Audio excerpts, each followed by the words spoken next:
I have an excuse to commission art of us as Pokemon characters. Nice. Think of all the cargo shorts there could be. How do you mute in Zoom? Think of all. But Steve, you could be like, you could have a tank top. You could be super buff. But cargo shorts. You don't have to have cargo shorts, but you're still gonna be next to. I'll go be next to it. So Next like to me. by association, it's like I gotta weigh some stuff here, Daniel. I'll get back to you. This is the deal breaker. This is the L5R stream is ending. Asians Read is over. Steve and Daniel are fighting over cargo shorts. They're, as you might say, compromised. Ugh. Oh God, what a segue. So Daniel, do you want to start? We're back. I mean, after our intros, of course. Yeah, we'll do intros first, but we're back with more L5R. I'm excited. Honestly, last session was really interesting. Like learning about the different learning about the different clans, figuring out which one we like, figuring out which ones we hated. And just seeing how much they kind of like ripped off tropes is very interesting. Like Emma, I don't know if did you listen to the whole thing? I had it on in the background, so I caught parts of it. So there are like some that are like pretty bad, some that are just like, oh, it's okay. Did you hate them? Would you say? I didn't hate. Okay, so I'm just gonna scroll back to some of them. There were some that I think I hated more after SAR kind of gave us some context on them. I think that kind of did it for me. So for instance, like the Unicorn Clan, like just the way that paragraph was written, I was like, it's not the best. But when Sarah kind of told us more about the Unicorn Clan, I didn't really like it at all. I hate the Scorpion Clan. Yeah. So I'm going to show you, this is a depiction of a Unicorn Clan character from the Unicorn Clan novella. This is supposed to be Shindo Shono, the son of and heir presumptive of the Unicorn Clan. Hold it closer to the screen. Oh, sorry. Okay, I see. Yeah, so when we were talking about like scimitars and talwar and all those different kinds of curved swords, that's definitely what they're taking from that one. I like how the hair is drawn. The hair is drawn. I mean, so the backstory between him is there's a war broke out between Unicorn and Lion, and he was engaged to a Lion samurai, and he had to go kill his fiance. So this book could have been called How Shindo Shono Got His Groove Back. Oh damn, that's dark. I was not expecting that. I wasn't expecting that. Daniel, sorry to like rain on your parade, but I feel like whenever someone says I hate something, I always reactively be like, can you explain more why you hate it? Oh, that's okay. And just like just kind of reflect that a little bit, because it's obviously a very strong word. But I'm definitely glad to hear your responses there. I just didn't like. I thought that the Unicorn Clan was kind of like, I don't like that. I just didn't like it, especially after Sar gave us more context on it. The Scorpion Clan, I haven't liked since I've known about them from 3rd edition D&D, from the Oriental Adventures book there, because that's just full cringe and full Dragon Lady tropes. And then it's I mean, there are other problems with it, especially when you kind of fit them in with the D&D rule set, and then just kind of the way they are in the 5th edition kind of is like, I wish they weren't there. But I know that they serve like very important plot devices in the lore of L5R. Yeah. The one I do like is the Crab Clan, because I think they're the most narratively interesting ones.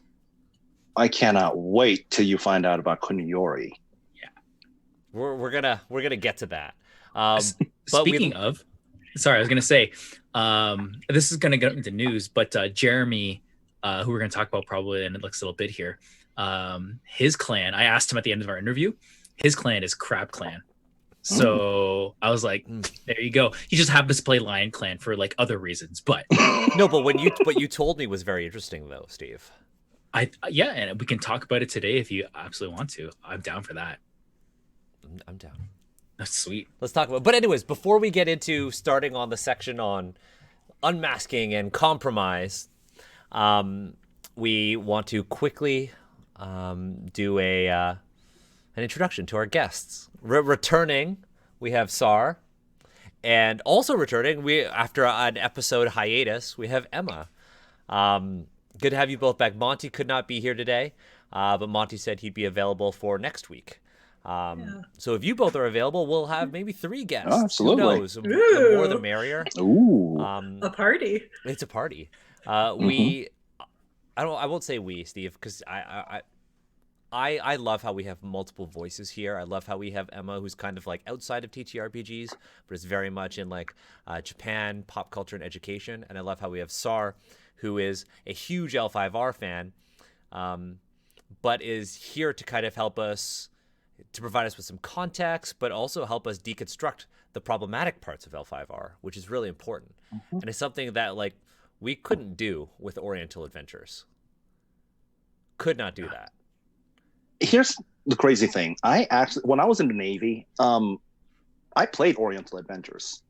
I got my, I got character, and from Oriental Adventures. I did not like that I got characters, and I would not defend Oriental Adventures to anyone to the same level, and that I am defending this version of L5R. Yeah, I mean, Oriental Adventures is a bigger problem. Significantly bigger problem. So yeah, those are our guests. We're back. Steve, do we have any news? Anything that you want to share? I would like to share that maybe Daniel and I were interviewed for some kind of post-news site that steals your breath away. Maybe makes you huff. Yeah, that's right. Steve, we were on the Huffington Post. That's very true. So Jeremy Bloom, I think it was. I apologize if I got that last name wrong. But did interview Daniel and I for a Blum article. Blum, thank you. Regarding Oriental Adventures and kind of the work we've done on Asians Read, and even mentioned a little bit about this stream. I wanted to share, Daniel, that interview was very interesting because you and I shared a similar tension where Jeremy reached out to us, and our knee-jerk reaction, being quite broad, was like, who is this and why do they want to talk to us? Right? Like very defensive, like a lot of guards up. And then as we spoke to Jeremy, we realized that Jeremy was not only a fan of the work we're doing, but also identified as half Asian. And we were like, oh, wow, that really changes the context of like the text we read from you. Yeah. And then we had like really deep conversations. And actually, after I read that, I not only gave Jeremy a statement, I was like, Jeremy, do you want to jump on a call and just like talk about this kind of stuff? And that was really, really nice. Jeremy asked me some really deep questions. Daniel, you've asked me similar questions before. Yeah. But it was nice to talk to someone else about it who had the intention of kind of taking my words and putting it to people who, an audience who maybe doesn't understand tabletop RPGs all that in depthly. Yeah. And that was really, really refreshing. I honestly think that we should have Jeremy on this show because Jeremy is an L5R fan. Okay. I would love that. Daniel, if I can ask you one question about that, your particular thoughts on it, though. Jeremy asked me a very, very interesting question that I've been carrying for like a week and a half. Okay. And it was, Daniel, would you want to see an improved Karator? No. Cool. I say that because I've been asked this question so many times. There's a reason why I don't want to see an improved Karator. In particular, like with that name you're saying, right? Like if they were to rework Karator and do all of that. Yeah. So like the reason why I don't want to see a reworked Karator is because then it carries the legacy of the original Karator, and therefore the people who were the ones who were calling me racial slurs, the ones who were saying that I'm mentally ill, those people have a point of comparison for what is ideally, if you're saying Karator would be remade. One is a little bit more ethical, and then one that is objectively racist. So that's the reason why I wouldn't want a reworked Karator, because it carries the legacy of the original one and all of the baggage of that. I also say that as somebody who worked for Wizards and knows how they work with freelancers. Like, I was treated very fairly. I liked who I worked for. My main point of contact was Bill Benham, who I think is fantastic. He's a great producer there.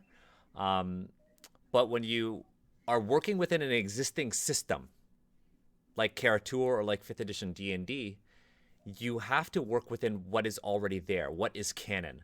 So in remaking Karatur, you are assuming that you also have to remake the Sholung, you have to remake all of these other nations that exist within that world. And so you're already imposing limitations on yourself right off the bat. And these limitations can result in a product that, and again, this is all hypothetical, a product that is honestly not going to be as good as if you just made it from scratch, because you're working within, the framework that is those 3 white men who wrote Oriental Adventures. Right? So that's the only reason why. Like, I'm totally down for like a brand new world in Forgotten Realms that's Asian, but it doesn't have to be Karatur specifically. Because if you rework Karatur, it means you have to rework what's already there. So that means you still have to use some of that source material. So I asked it for a very maybe insidious reason. Yeah. And it's because there is a similarity here as we read L5R in that there's a lot of stuff that it's in the roots of this fairly like, in my opinion, quite gorgeous tree that we see. There are parts of it that I think are hideous and ugly and I wouldn't want to look at it anymore. But there are things here that are like pretty ingrained, and that logic you've just kind of outlined and shared your feelings about, I feel like some of that logic does apply here. Agreed. I won't ask you to comment on any further on it, but I could talk for hours about this, Steve. You know that. well, I think we're here for a very particular purpose, and it's to read through the text. It's true, and we are going to be doing a stream about legacy and remakes. You and I have been talking about this. We do another stream called Critical Read. Episode 2 is streaming tomorrow, and it's on Al-Qadim. Amar is facilitating an amazing cast of folks who are going to be continuing the read-through of Al-Qadim Arabian Adventures, which is kind of the Southwest and Southwest Asian equivalent to Oriental Adventures. It has its own problems. It's not our space to comment on it, Steve, which is why we're just producing and moderating the chat. But Critical Read is really cool because not everybody on the Critical Read cast is Asian, which is why we didn't call it Asians Read. And we're talking about doing a Critical Read, maybe one shot of an older Oriental Adventures adventure. An older L5R adventure, and then kind of using our Friday stream as a point of reference on how a system can improve. And I think one of the things we've said is that L5R 5th edition is far from perfect, but it is significantly better than what it used to be. And D&D hasn't done that yet, because Karatur is still Karatur. Well said. But anyways, thank you for that. Thank you. You're welcome. We're going to do it for the daimyo. That's what they said in Oriental Adventures. Yeah, oh god. I can't believe that line was in there. I can. You know what? Yeah, fair. That's fair. Fair. So if you're following along, if you've got, the L5R 5e core book with you, we're on page 30. If you're reading the PDF, we're on page 31. And we're still on chapter 1. We haven't even hit character creation yet, which is like astounding to me. But let's do this. I'll start reading, and then when we're done, Sar, what do you think it would be the appropriate time to talk about the art?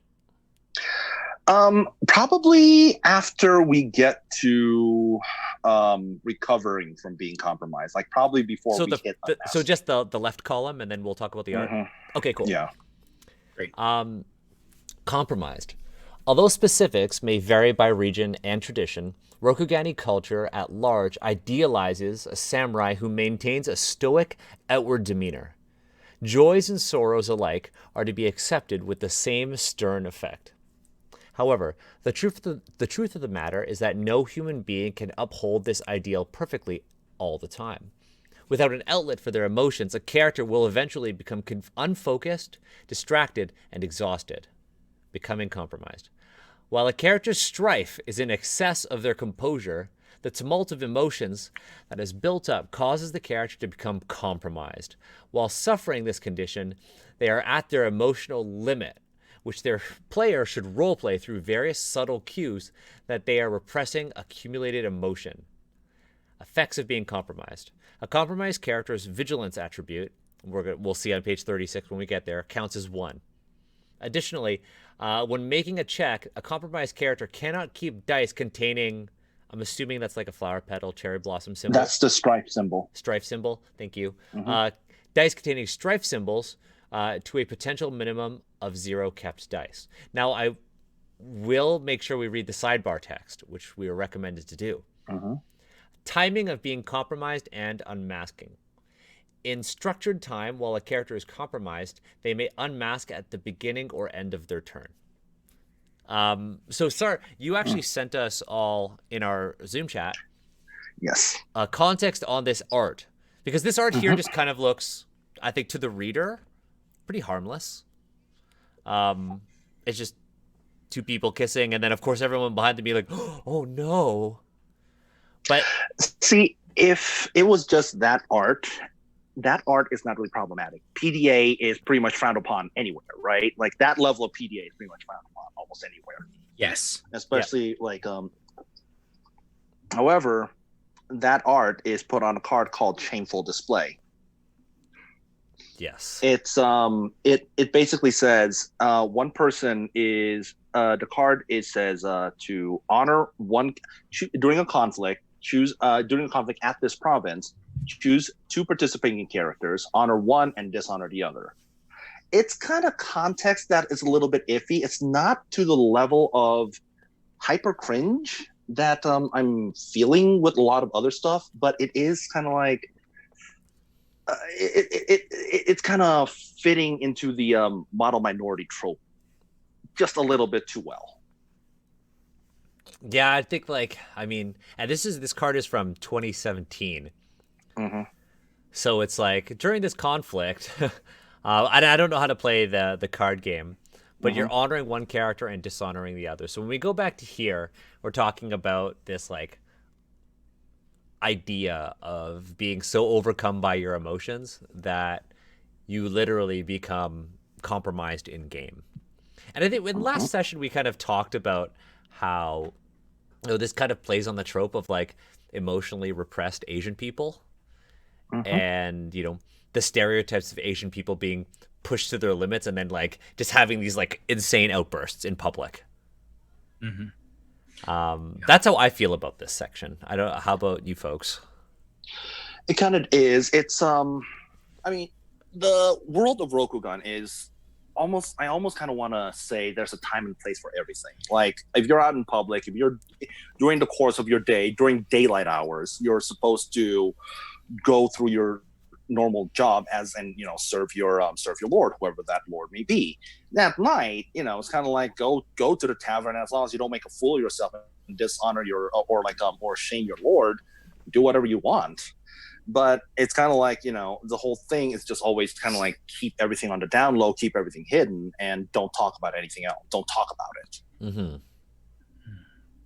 Steve, Emma, what do you think? If anything, again, no pressure. It's complex. I can't speak to the Japanese representation here because we've seen a lot. It's Japanese forefront, and Japan, its youths and their sexuality, how they express their sexuality, has a very complex history, and I can't speak to it. I shouldn't speak for it. It's not my culture, and I shouldn't speak for it. That said, I can speak to the idea that Asians should really like keep their emotions kind of in check for model minority purposes. And I can tell you that the idea that Asians should present themselves in a very accessible way and not show too much passion here or there caused a lot of damage to me as a youth and into my young adulthood. And it took a very long time for me to work through it. I remember, my outbursts in high school came out in fights and violence. And it later represented myself in like sexual insecurity and things like that. And it had far-reaching effects. And as a human being who just has to live with those memories, I'm not fully fully away from them. They still have effects through me throughout my life. And to see it in a game is worrisome. Not because the game is trying to say, Steve, don't talk about your sex life because it's shameful, but because it reminds me and echoes of a lot of the harmful things that I experienced in my youth. And that this is, I mentioned other streams where like I see things in L5R and certain things make me be like, oh, I could play this. But the other things definitely drive me towards, I don't think I'd be comfortable playing a game like this, especially in a LARP or open table setting, like at a con. Mm-hmm. And this is absolutely one of those examples that drives me to like, you know what, this might not be the game for me. Yeah, I completely agree. Emma, what about you? Well, you already said the whole like stereotype of being stoic and emotionless, which is, I don't know, passion is respected and actually applauded in a lot of forms in Japan, so that's not really a thing. Like if you're super passionate about something, people don't tell you to stop. Like, you're compromised. You're compromised. Right. Yeah. So, yeah, I don't know. Yeah, I'm interested what they mean by like proper outlet. Are there mechanics for like effective outlets? If you remember, there was a class of people who basically cannot affect your honor score, like, and geisha are considered part of it. So a player could show their emotions to a geisha and not compromise themselves. Okay. That is my reading of the text. Sar, totally jump in if I'm wrong. No, there was an entire storyline. No, you're right. There was an entire storyline in old L5R where the Totori fell in love with a geisha and shirked his duty, and the emperor got killed because of it. So, ooh. What I don't like, I'm like, you know what, like, what I don't like is how this is like mechanically reinforcing things that are negative. That's the thing. It's telling you that you can this is the only place for your emotional outlet. I think my biggest problem with L5R is the fact that the game forces you to play within the lore of Rokugan. And there's like a lot of stuff there that I don't like. And it presents that in the way the book is designed. We read all about Rokugan, we read all about the clans, and that clan structure is kind of built into when you're creating your character.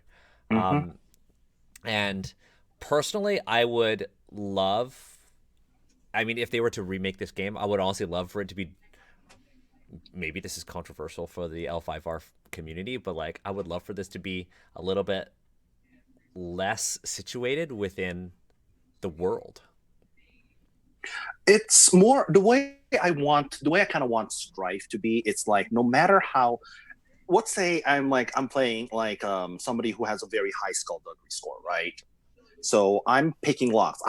My character would enjoy picking locks or enjoy, trying to pickpocket somebody. But the thing is, it's kind of like, I get that adrenaline. I get that adrenaline to when I'm picking a lock or I'm, stealing somebody. It's not so much as stress that I'm feeling it, but it's like more like adrenaline. And if I'm like, too hopped up on adrenaline, that maybe I won't be able to perform as well. Yeah, you're like giddy. As possible. Yeah, I'm giddy. I'm itchy. I'm twitty. It's like, oh my god, that was so awesome. What's next? Kind of thing. It's like kind of like what's next? Or it's like or not even what's next, but it's like, oh god, not again. It's like that kind of thing. Is like that is real in the human world. Like it's like we can get a little too hopped up on adrenaline. We can get a little too bogged down on things that affect us, positive or negative. So if it was just something like that, and the tank of unmasking is like basically coming back down to zero, it's it would be a lot less problematic for me. There was a question in the chat about my comments. So I'd like to jump in because actually, Daniel, I would actually challenge your take of you don't like games that like makes you play into the lore. I kind of like games that give me guidance to get into the lore. Guidance is totally okay. I'm not saying that lore is bad. There are some great games out there that have lore built into it. And here they're saying that, like, you mean like playing into the lore, you mean mechanics reinforcing narrative, or saying that if a game didn't have, say, playing into the lore or emotions, are you going to play emotionless murder hobo sociopaths? I think those are two questions there. I think one, context, like the Mad Wobbler said, is very important. I think, having mechanics for emotion is one thing. And we talked about that last week when we talked about the Veil and how they have very strong emotional mechanics built into the game. But they have emotional mechanics built into the game that give the player agency over what emotions they're feeling. And what we're seeing here is an emotion mechanic that's built on stereotypes. There's a difference there. Yes. The presence of a particular mechanic is totally fine, and that's not what I'm criticizing. It's what they've chosen to be the subject of that mechanic. My comments on the lore, Steve, I think lore is great for providing guidance. But once you say that your character has to be from this particular clan or has to be from this particular place, and we haven't even gotten to character creation yet, so my opinions can change. And that's the whole point of this stream. It's our opinions change as we go week to week. But right now, for me, as a reader or as somebody who's just bought this book, we're 30 pages in, and I don't know how to make a character yet. And I'm somebody who's dyslexic as well. And so I'm forcing myself to go through this. And I'm like, I still don't know what my character's going to look like, how I'm going to interact with this world. All I know is that I'm being told I need to do this. So that comment is also very much a criticism of how this book is laid out. Yeah. So context is very important, folks in the chat. Unless we have any other questions or comments, do you want to move on? Can I want to ask Emma a question. Sure. Do it. And because I know you have a historical context as to like a lot of things that happen in Japan, context I don't have. I feel like there's a widespread modern interpretation of Japan where folks think that Japanese people are just like very shy, very like they repress their sexuality and things like that. My very, very, very brief understanding of Japan is that was not always the case. And I was wondering if you had any thoughts you'd like to share on that. The idea of being like quiet and sexually repressed, reserved or repressed. Emotionally repressed. I said sexually, emotionally repressed. Emotionally repressed. Yeah, no, I don't think that's ever really been a thing. It's complicated because a lot of what's in Japan is not standing out in public, but that doesn't necessarily mean you don't do things. It just means everyone ignores you while you're doing something. So best example is a lot of people get absolutely wasted after work. Yes. And wander around drunk, singing at the top of their lungs, falling into traffic. But nobody holds that against them or shames them in public. They just make sure they don't get hit by a car and act like it's not happening. So there was a big culture shock for a lot of the folks I work with, where they went to Japan recently for a 2-week meeting or so, and they were very shocked with like the drinking, partying, post-work culture. Yeah. And they were like, I wish someone had told me that this was going to happen, because I was not physically or emotionally prepared for having to go out after work, party really hard, and then show up at 7 a.m. for meetings. Yeah. That was my shock with China as well, not just Japan. Yeah. But then not just around like drinking and that side of work culture. Like, I don't know. There's just this idea that Japan's full of like super quiet fetishists. And I don't know if it's any more like sexually weird there than it is anywhere else. It's just, I think, a little bit of Western fascination with the form that sexuality takes in Japan. I'm gonna throw this out here, and I expect Twitter to rip me apart for this. Okay. But I think a lot of that has to do with the media representation of people in Japan. I think that a lot of it has to do with how coverage of Japan likes to focus on folks like the otaku and the hikikomori, and that is an incomplete representation of the very complex people who live in Japan. Yeah. And given the context of how Westerners view East Asians, cements a lot of stereotypes and enables people to comfortably talk about these harmful stereotypes. Yeah. And like some of it, okay, so the other thing is the whole schoolgirl idea that comes over a lot. So I went to a Catholic high school and avoided wearing a kilt, primarily because I was one of the few East Asian descent people in my school. Just like, gotta stay away from that.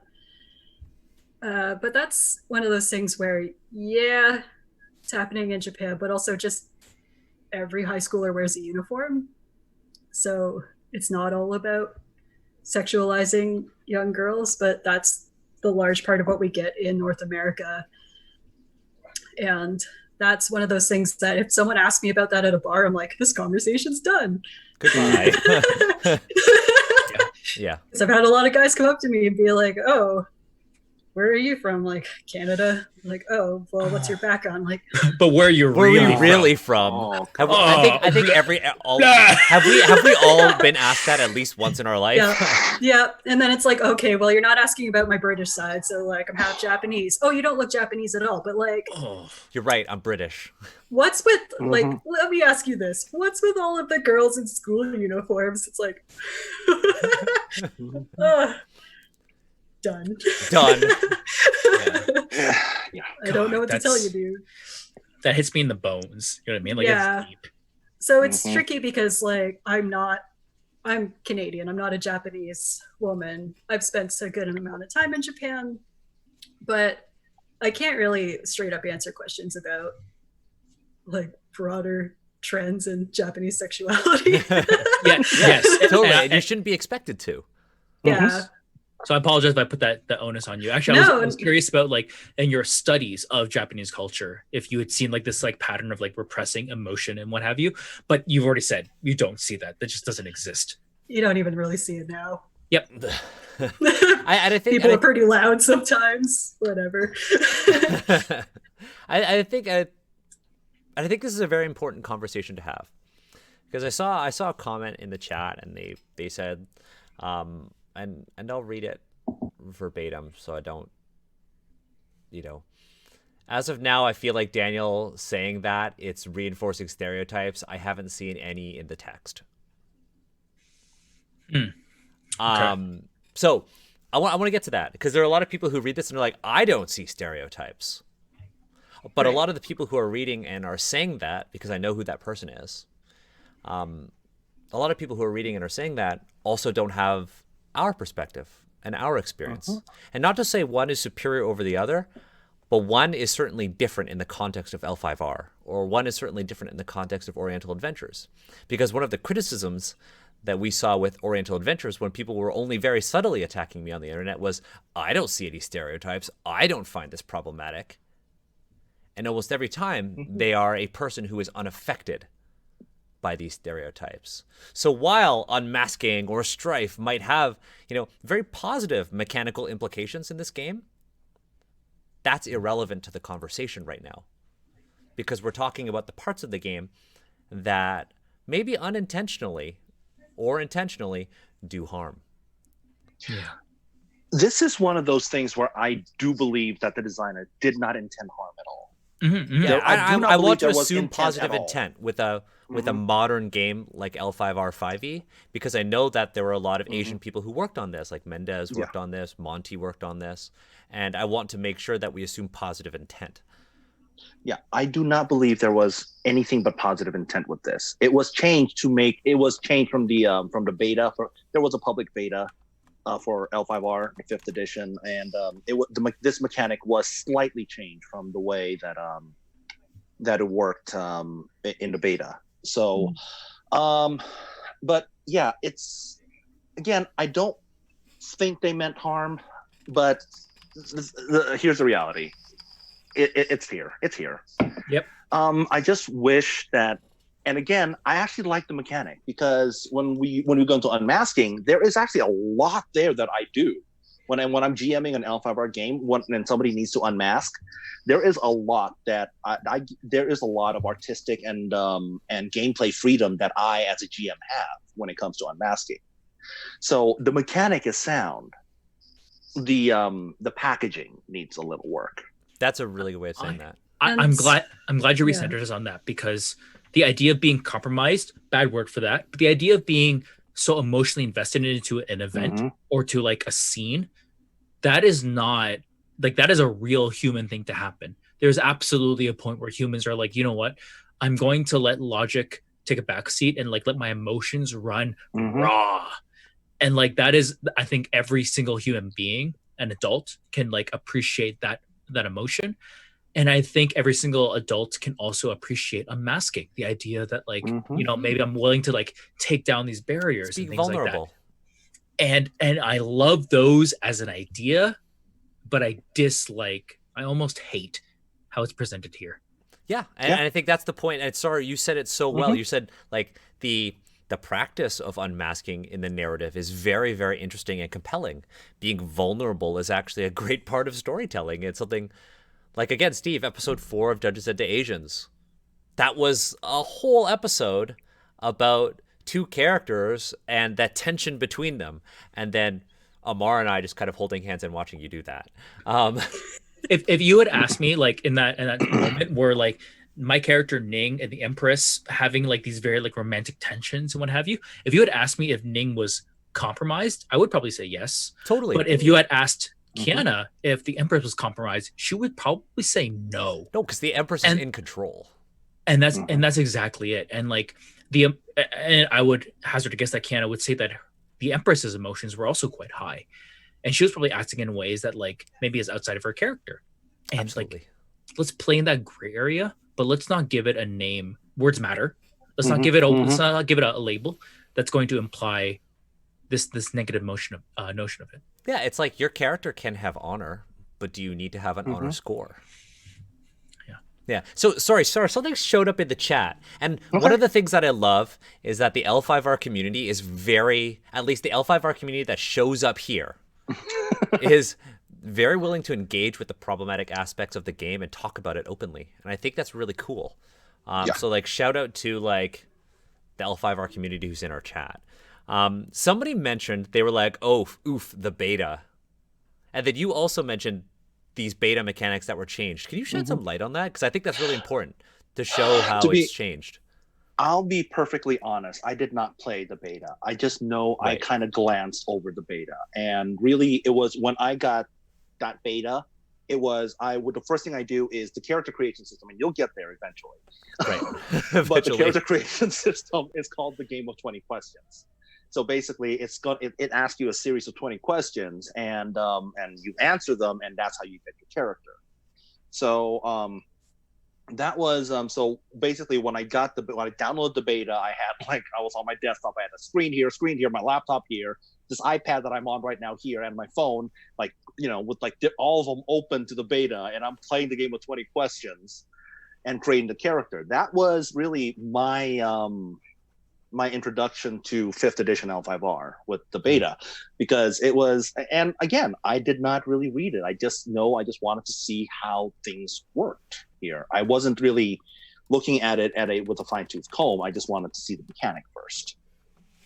Yeah, I didn't really go through it with a fine-tooth comb. That's okay, and that's something we can revisit in the future. But let's get back to reading. I'm gonna put us back on track because it's almost been an hour.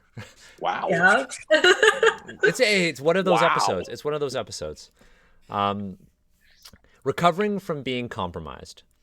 A character ceases to be compromised when their strife drops back to or below their composure. A compromised character can always rid themselves of all of their strife through unmasking. Once per scene, a character is compromised. Their player may choose to have the character unmask, briefly expressing the true emotions beneath the guise of a perfect samurai that society demands they maintain. I actually think this is pretty interesting so far. What happens if you're just always unmasked, running around, super emotional? Wait, I don't see anything wrong with that, but maybe an L5R. Sarge just shakes his head. Go ahead and finish this, and then we'll go ahead and Okay. because we'll talk about the ways you unmask. We'll talk about the ways you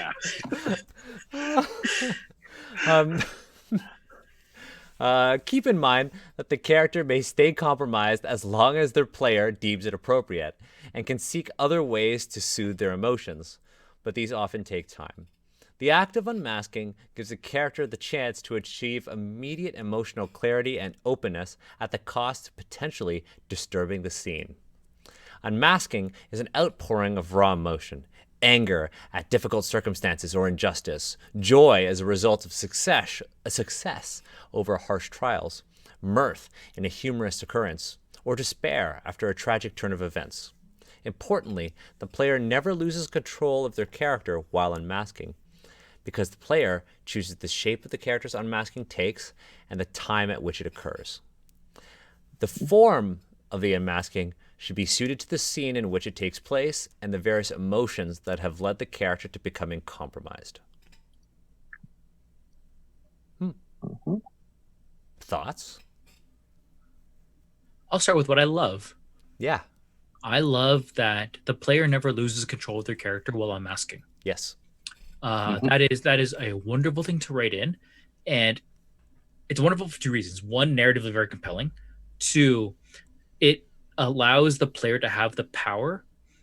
It takes the power away from the GM, and the relation between a GM and a player. There's a power disparity there, and it is one particular place where there can be a lot of harm done. It has put the power back in the player's hand, and the player is the one who's most at risk of suffering harm.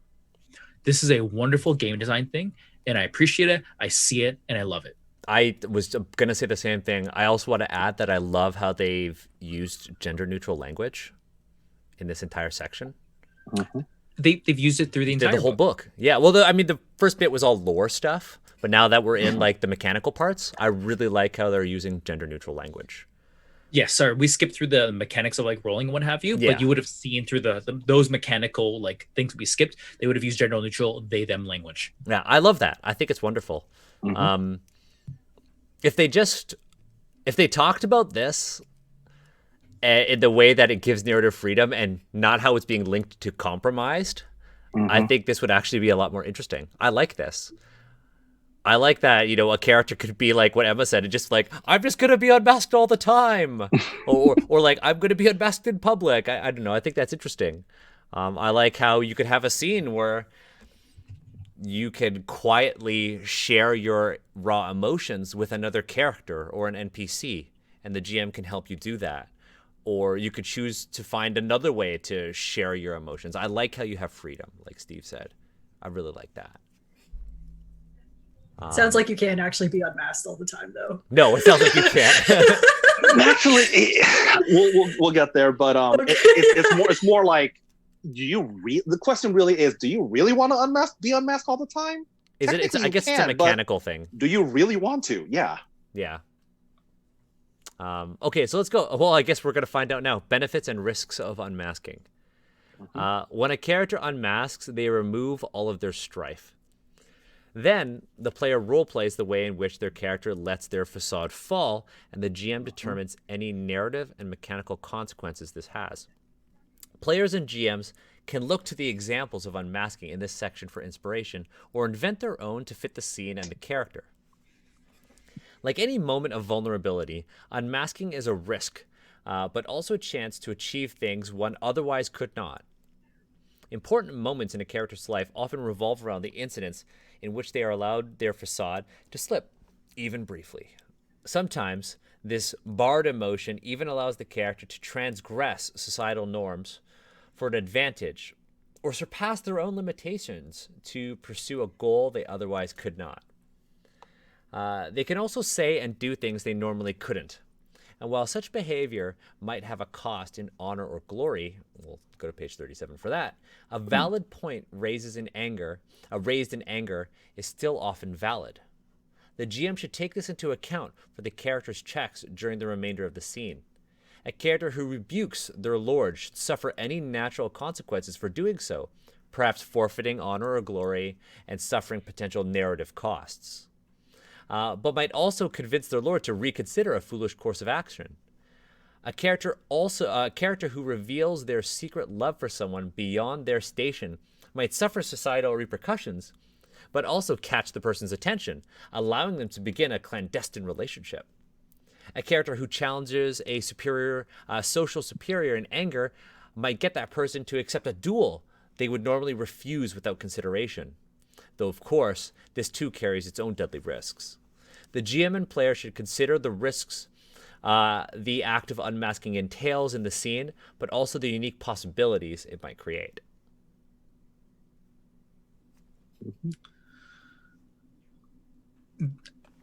I've been getting this tension as we've read through the last couple dozen pages or so, in that I often get this feel that someone has written something pretty fucking racist, but then someone has come in and been like, let me soften this for some other folks. Mendez, is that you? Anyways, this is a great paragraph where I'm like, as I read this, I'm like, oh, I've experienced a little bit of harm from the book. Maybe not even harm. Maybe harm's too hard, but just like uncomfortable discomfort with it. Yeah. And then paragraph comes in like this, where I feel like, oh, maybe someone out there behind the scenes has like kind of seen me and kind of understands that there's you as a player and as a GM, you should have like more care with these ideas. That doesn't take away the spore of where that harm is coming from, but it does help me, like, it does push me towards like Steve, maybe with like the right group and the right context, maybe this is like a game that you could really enjoy. Yeah, I mean, like, all of these scenarios I thought were actually really interesting. Like, revealing a secret love for someone outside of your station. Yeah, there are going to be, in any world like this, there might be social repercussions. But then you could also catch their attention, and that can be interesting. I mean, like, this paragraph that we just read, the benefits and risks of unmasking, this section, I think is pretty solid. And honestly, the whole unmasking section is pretty solid when you contrast it against the entire section on being compromised. Yeah.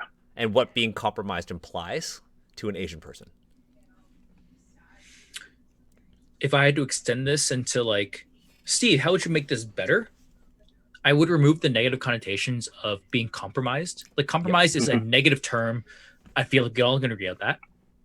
There is actually nothing negative. It's a pretty neutral idea to let your emotions run pretty raw. That is just like a way people can just live. And there are benefits to that for sure, from like a social and combat perspective. And there are negatives too. Allow it to be neutral, and you have begun to deconstruct a lot of the you have begun to root out the spore of harm, if I can continue to use that analogy. I think then they would have to change the effects of being compromised, because it does have mechanical effects, but I completely agree with you, Steve. I think I certainly, as like an Asian person, and still we still feel the effects of the model minority stereotype. In the workplace, in our groups, it's often like we feel like we can't speak up because we've already worked so hard to get to where we are. And that speaking up and being angry and being outspoken is going to, I don't like to use this word, but compromise the situation, that the place we found ourselves in. And we saw this with the Oriental Adventures thing. I was like, that was the first time I was ever super, super angry on Twitter.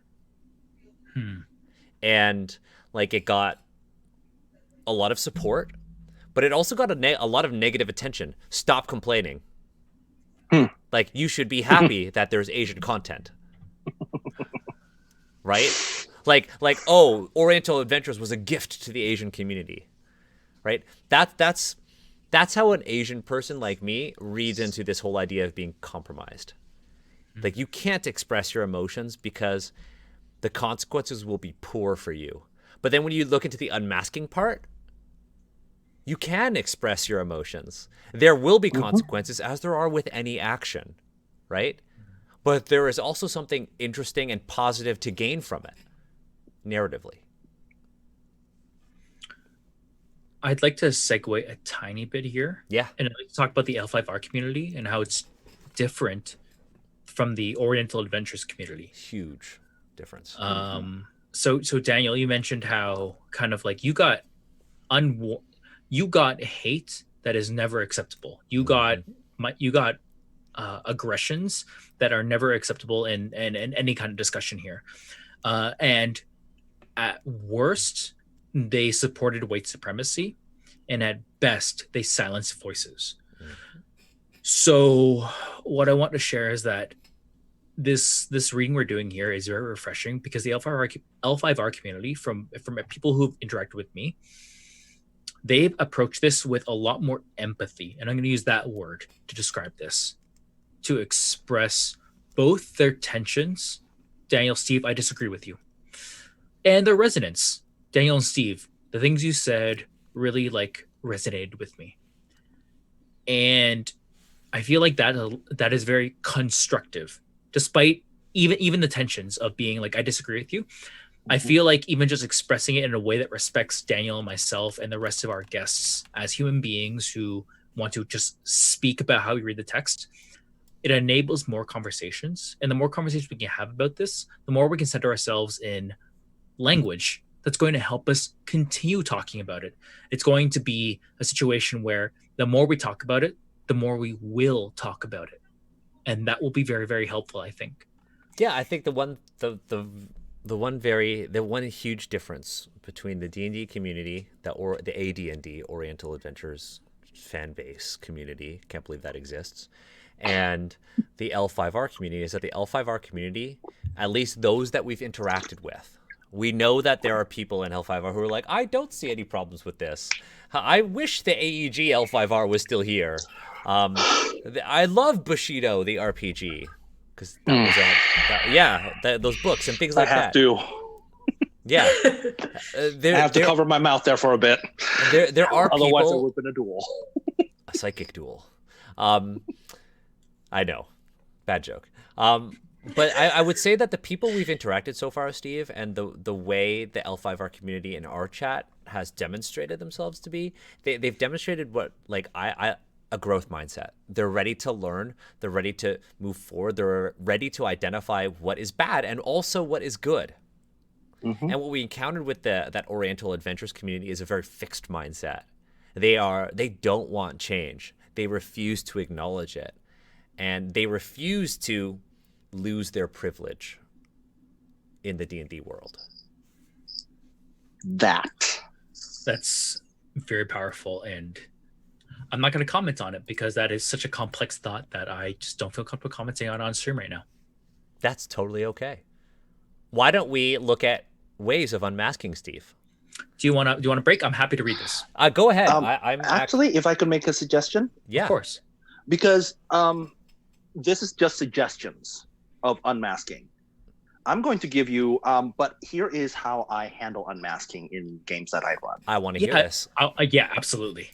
The way because again, the players are going to RP, and again, truth. They're going to RP. It's going to be RP for your life. Yeah. You better RP for your life. If you RP this really good and you convince me and you make your unmasking absolutely appropriate to the scene, guess what? You're gonna get a huge boon. If you are a fire Shugenja and you are channeling that rage into your spell, guess what? You're rolling a couple extra dice when you actually cast your spell. See, that just sounds like good GMing. I'm never going to, during any campaign that I run, I'm never going to get, unless it's like absolutely appropriate, I'm never going to dock players honor or status for unmasking. The only time I will do that if you actually, badmouth or unmask in front of the Emperor. That makes sense within the setting. Mm-hmm. It's kind of like unmasking in front of the Queen. You kind of don't do that. Yeah. What if you just panicked retreat from everything? I just read that one. You panic retreat from everything, then it's probably like your companion's gonna be like, where you go? Hey, if that's hey, I will say, Emma, if that's how you want to unmask, you unmask that way. I just find that really funny. It reminds me of that kid you played with that just hid in the grass and watched everything. Oh God, yeah. Here's the thing. Here's the thing. It is absolutely appropriate for you in this setting to unmask by running away because not everyone in the setting is a fighter. There you go, Emma. Yeah. People in this setting are courtiers. There are people in the setting that have no business on the battlefield at all. Jesus. Yeah. See, for me, how I would want to, and I want to ask, like, and Emma, I know you don't have a lot of TTRPG experience at all, so I won't extend this question to you directly unless you have an idea. But Steve, I will extend this question to you, since this is the stream of us asking each other questions. Sure. Yeah. Let's get into it. Let's get messy. Let's get messy. Steve, Get unmasked. if we were to unmask, not in a mechanical sense, but in the way that Sar has just kind of mentioned it, because that actually sounds really cool, or in the way it's kind of described here, Steve, in a non-mechanical sense, if Ning in Dungeons and Asians in our quest game was to unmask, what would one way that you would like to do that? It would be an inappropriate outburst because the way Ning and the Empress have had the relationship, it is that Ning feels both a lot of infatuation towards her. She gets a lot of signals where like this could be like a romance, but then also gets a lot of signals where like this is inappropriate, and that would manifest as rage. It's unfair. So her inappropriate outburst would be both anger, but also highly emotional, and I don't have a English word to describe that, but I would be able to play it out. That'd be dope. And sorry, I wanted to circle back to you. If you were my GM and like if you had told me that before I joined an L5R game, 100% I'm in. Like that same here. idea would be enough to like get me into an L5R game. But text as written, we're not seeing that. I'll play SARS L5R.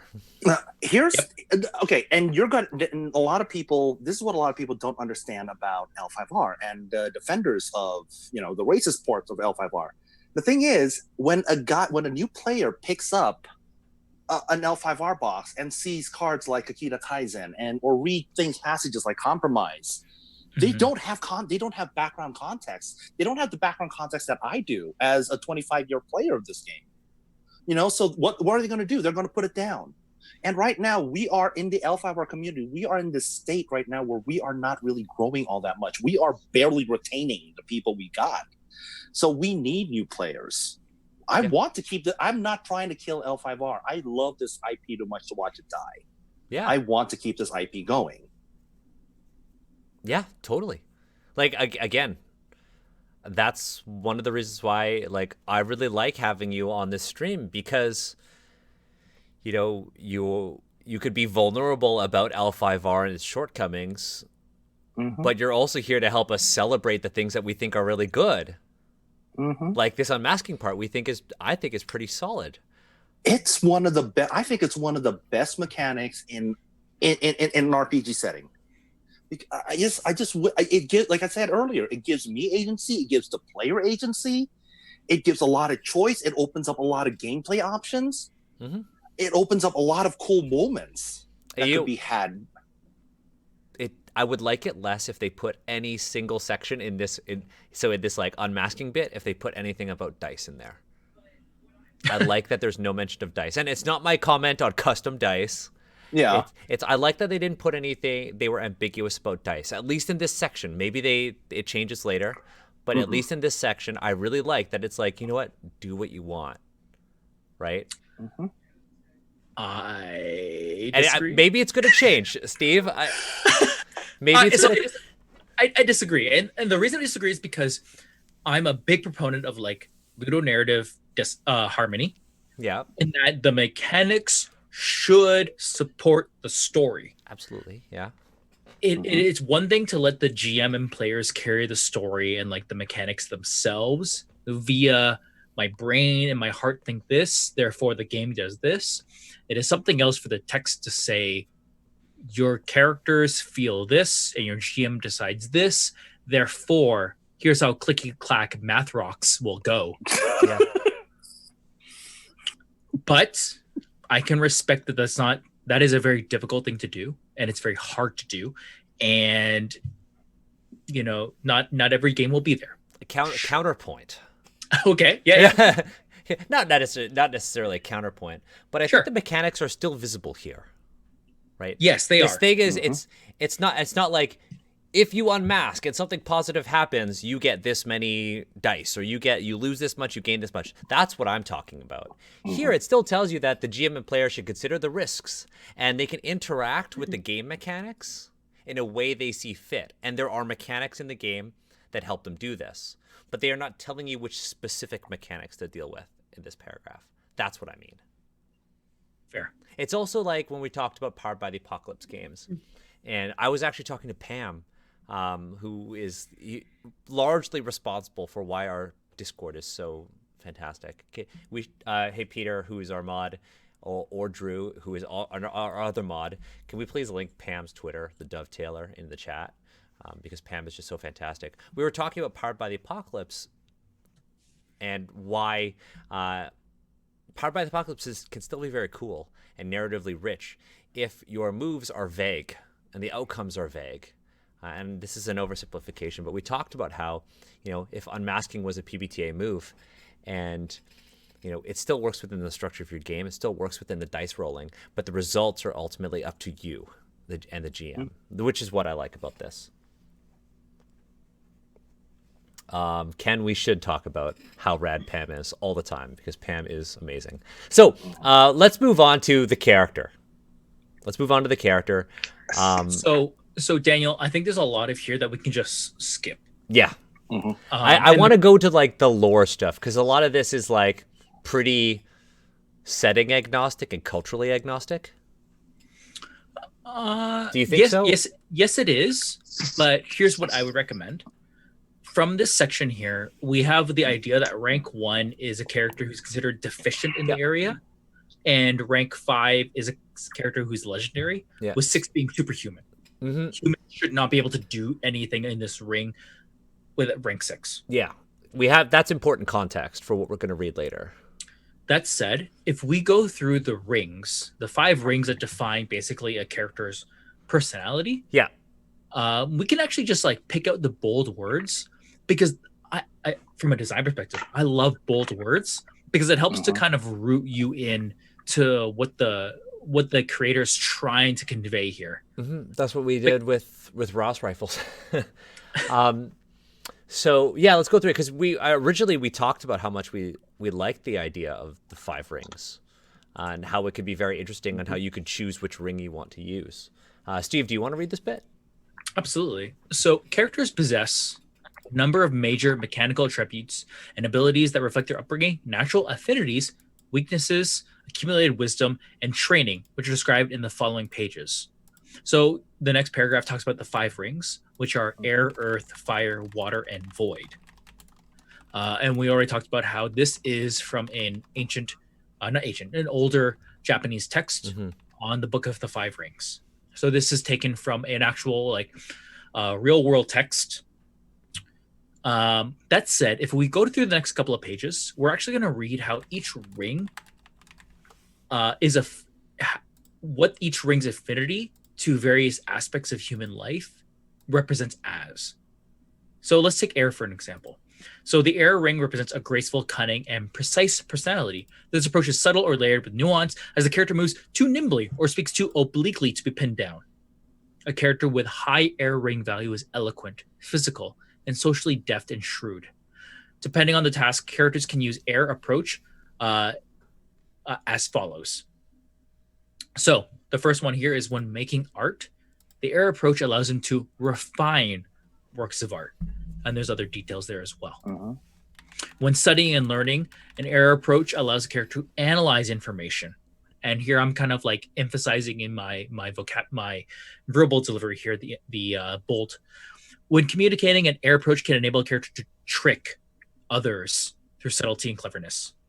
When fighting, an air approach allows characters to feint, using their precision and grace to exploit flaws in their foes' attacks. And when engaging in trade, an air approach allows characters to con others. And I skipped obviously a lot of text here. Yeah. But I think that is appropriate for this, because we of course are kind of looking at the cultural significance here. And I'll open it up. Anyone have any takes on this? I've done a lot of talking. I'm going to take this a step back and allow our guests to speak, because I don't want to talk over you. So when we're talking, I'm more familiar with the LCG because that's the game that I play. So the rings are actually a very important element in the LCG creation, in the LCG game itself. So let me. I'm just pulling something out here. These in the card game, these are your 5 rings. Mm-hmm. And in so when you do a conflict, when you decide whether it's a political conflict or a military conflict, and in this case, air. If you win the conflict as the attacker, you steal honor or you gain 2 honor. That air is more about can also be couched as the thing that because we're talking things like refine, analyze, trick, feint, and con. That's it's also kind of like things that are either to enhance or to kind of detract from. So air is also more of a behaving in a way that you think could be honorable or dishonorable depending on the situation. Yeah. They don't mention honor here, though. They don't. They do not. But when it's pretty, when you're refining an item, you're bringing it up.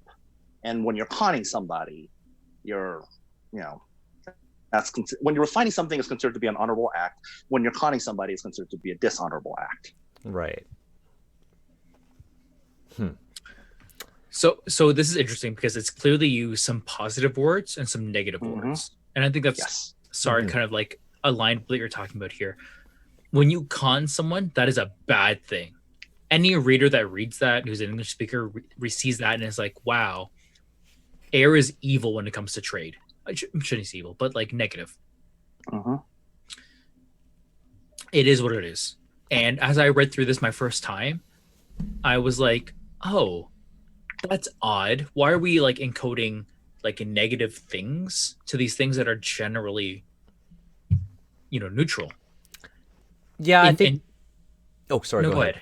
No, I think they've done that for a lot of the social things. Like within fighting, it's like the character can feint, and I mean within combat, feinting isn't seen as dishonorable or negative or anything like that, or even like deceptive. I mean, it is deceptive in martial arts, but that's just a part of it. Like you're not going to see people who watch like martial arts now being like, that person sucks. They do all these feints. You're not going to see that. But you're right about the idea of air being associated with negative social interactions. I think what they could have just done to fix that is put like an example of you're using air to con somebody, or maybe you're using air to, be more aware of their emotions and try to understand them. Air could also, be empathy, graceful, cunning, precise. Empathy and being empathetic in your interactions with somebody can also be seen as precise, in that you're trying to understand where they're coming from rather than leading into a messy misunderstanding, right? So I would honestly, if to fix that last bit, I would have just said, an air approach to when engaging in a social interaction could also involve being empathetic to their needs. Yes. And getting to the point. That's what air is to me. It's precise. Yeah. It's the grace there is also grace in understanding. Grace in allowing somebody else to take the lead, in allowing somebody else to have their emotions be felt. Air is, being able to let somebody, I guess in the game world, unmask to you. Right? You could even say that as a player, if you could allow a player to unmask to you. All right? And I think that would fix that very valid criticism, Steve. I don't want to diminish what you're saying, but I think that's just like a really quick fix that they could have done to this. Absolutely. And you'll see it as we go through. The quick fix for everything here would be and this is a nuance of English language, words will have meaning towards positive and negative. This is true for all languages as time goes on. This is why we have one of the reasons why you have additions like progress. But this was 2017, 2016. This one? I think it's 2018. 2018. We know con is a negative word, and we know that we've encoded now that when air people who are affined with air for trade, they're going to be bad about it. They're going to be evil about it. I kind of want to, and here's again, it's actually, the thing is, con is probably the worst example, the worst word to use when you're talking about air, because air also, when you're trading with somebody, again, that line, that last sentence right there, right after the comma, convince others to trust them with resources. And then they had to go add and steal. If they, honestly, can we strike out and steal, please? Can we please strike out and steal? Because I don't think that's actually pretty, that's an accurate thing, because air, it's also about, do you trust me? I'm trying to use this approach I'm trying to refine my statement. I'm trying to analyze your behavior. I'm trying to negotiate with you to come up with a deal here. Yep. After reading the text and reflecting on it as Steve, like taking the time as Steve to think back about it away from the book, I understood that. It is the idea that a good business person can empathize with a person's wants and needs and use that to come to some kind of like compromise. Yeah. But like Sar said, there are some things to take out. Exactly. So this was sloppy. That's the word I would use to describe it. Yeah. It does feel like an afterthought, because I don't see any other, when you're talking about trade with other elements, I'm not seeing that level of negativity. Honestly, I mean, a quick fix to this would have just been to use the first 4 points and take out the 5th one. Because you already have, when communicating, an air approach can enable a character to trick others by using subtlety and cleverness to imbue their words with multiple meanings or obscure the truth. It's vague enough that you don't need to have con. It's a design choice, because you'll see every other ring starts with the same prefix of when making art, when engaging in trade, so on and so, when fighting. I guess maybe that's a gameplay thing where trade is important. Trade is very important in Rokugan. Trade is very important in Rokugan. So that's Phoenix, that's another thing that is just not communicated to new players. No. Sure. Just remember, Rokugan is supposed to be huge. Different parts of Rokugan produces different things, and different clans need different things. So yeah, as is the real world. Also, just I want to guess which clan is mostly associated with the air. Conning people, Scorpion, and being subtle. Scorpion. Hey, predictable. Okay, let's move on to Earth. So the Earth ring, strong Chinese coded art right there as well. That is a card. That's a dragon card. By the name of Ancient Master. He is probably one of the most ubiquitous. He is almost in every deck in L5R, just because he has such a powerful ability, and he's cheap. And the Dragon Clan is the one with the tattooed Shaolin monk characters. Yeah. Okay, so let's keep reading.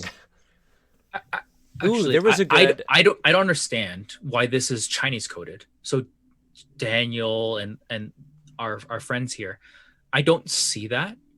I do see like a monk, obviously, and I do see like this is combined. This is combined with Shaolin. The way.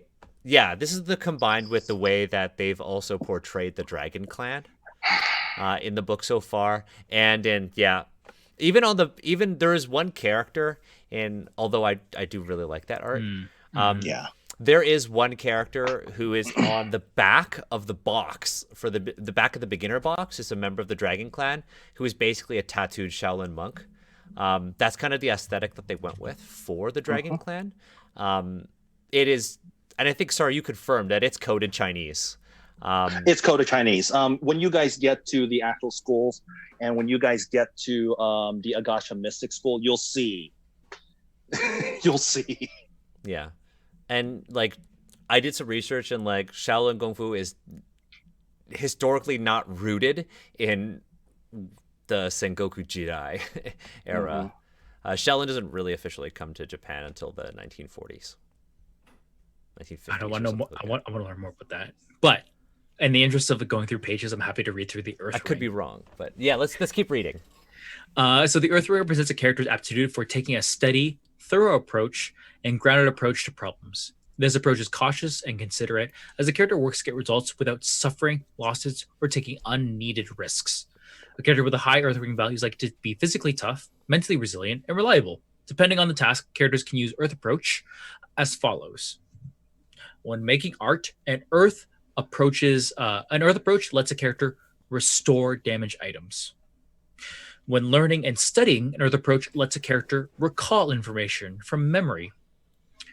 When communicating, an Earth approach helps a character reason with other people. And when fighting, an Earth approach lets a character withstand attacks until the perfect moment to strike back. And finally, when engaging in trade, an Earth approach lets a character produce what they need via physical tool. I skipped a lot of text there, but I like that a lot better than air. I like the idea of trade. The way I read that text is like, hey, I can't afford this. Can I work for it? I think that's cool.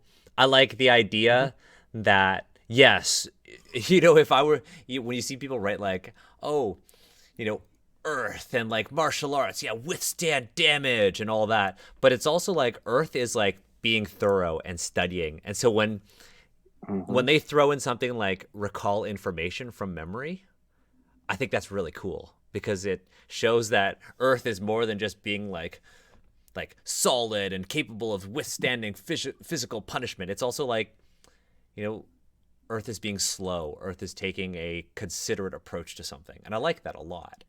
Yeah. I think you're going to like the rest of the rings here. I think it's okay. I don't think we should be surprised when we like something. Yeah. So let's continue here and let's just focus on the things that we want to focus on. But I'm going to move on to fire here because Earth was pretty dope. Yeah, I like it. The fire ring represents a ferocious, direct, and inventive personality. This approach is explosive, intense, as a character works to get results no matter the cost to themselves or others. A character with a high fire ring is likely to be passionate, curious, physically quick, occasionally brusque, and a fast learner. Depending on the task, character can use a fire approach as follows. When making art, a fire approach allows a character to invent new things by drawing and creating wholly new works. When studying and learning, a fire approach lets a character theorize on the subject, creatively and energetically attacking the problem to come up with solutions none have ever considered before. When communicating, a fire approach lets a character incite others, engaging with their existing emotions and desires rather than their raw logic. When fighting, a fire approach relies on a burst of power, speed, or agility to overwhelm a challenge in one fell swoop. And finally, when engaging in trade, fire approach allows the character to innovate so that they can develop a new technology or method, creating new projects and services, and obtaining resources in new ways. I like fire too. Dang. Fire's dope. Fire's dope. I played more on fire as creation rather than fire as destruction. Yeah. It's great. It's like fire is spontaneous and unpredictable, and therefore you could theorize and invent new things. I love that. I'm good to move on personally. I just want to say it doesn't completely not acknowledge like the negative parts of fire, like overwhelm, obviously, but at the same time, this is pretty dope. Well, I think the overwhelm part kind of makes sense. Think about like a forest fire. Think about how fire just it catches. Yeah. Right. And they're not saying that it's destructive, like Emma said. They're saying like ideas catch, emotions catch. Yes. That's cool. Yes. Yeah. To me, this is the baseline. If any other ring comes off less good than fire, you need to go back to the drawing board. Yeah, I think earth and fire are both fantastic, but fire is just evocative. Let's move on to water, which has like a special place in my heart because Bruce Lee. The water ring represents an adaptable, powerful, and a perceptive personality. The approach is balanced and reversible as the character works to achieve results without overextending themselves or underperforming. A character with a high water ring value is naturally affable, physically flexible, observant, and easygoing. Depending on the tasks, here are the things that a water ring is good at. When making art, a water approach helps a character adapt a work, making works function in a new way or transforming them. When studying and learning, a water approach allows a character to survey their surroundings, giving the character information about their environment and wider circumstances. When communicating, a water approach helps a character charm others, gregariously building a rapport with them.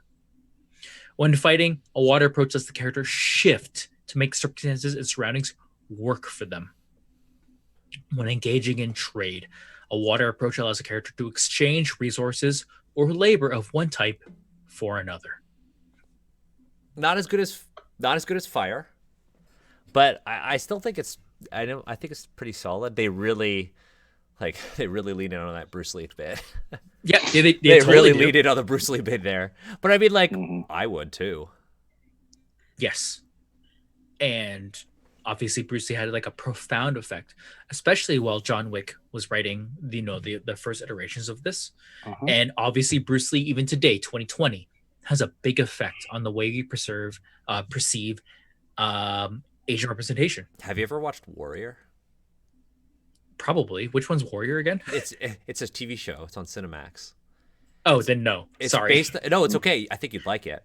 It's based on a Bruce Lee concept. It's actually a Bruce Lee It's Bruce Lee had this concept for a TV show, and they made it, and it's called Warrior, and it takes place in the late 19th century in San Francisco, and it follows Chinese immigrants in Chinatown and how they deal with the racism and the intrigue of the Tong Wars.